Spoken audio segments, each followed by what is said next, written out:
আসসালামু আলাইকুম রহমতুল্লাহ। এক ভাই প্রশ্ন করেছেন, গণতন্ত্র কেন হারাম? গণতন্ত্র এই কারণেই হারাম, কারণ গণতন্ত্রের মূল উৎসই হচ্ছে জনগণ। তারা মনে করে সকল ক্ষমতার উৎস বা সকল ক্ষমতার মালিক হচ্ছে জনগণ, আর এটা সম্পূর্ণ ইসলামী আকিদার পরিপন্থী। এই জন্য মহান আল্লাহ রাব্বুল আলামিন বলেন, আন্নাল কুওয়াতা লিল্লাহি জামিআ, নিশ্চয়ই সকল ক্ষমতা বা শক্তির মালিক একমাত্র আল্লাহ তাআলা।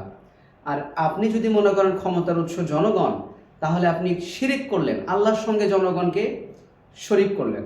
আর এটা যদি আপনি বিশ্বাস করেন বা এই আকীদা যদি লালন করেন, তাহলে শিরিকদের অন্তর্ভুক্ত আপনি হয়ে গেলেন। এই জন্য গণতন্ত্রকে সাপোর্ট করা, গণতন্ত্রকে মেনে নেওয়া, এটা সম্পূর্ণ ইসলামে নাজায়েজ একটি কাজ। আল্লাহ রাব্বুল আলামিন আমাদেরকে এই গণতান্ত্রিক থেকে বেঁচে থাকার তৌফিক দান করুক।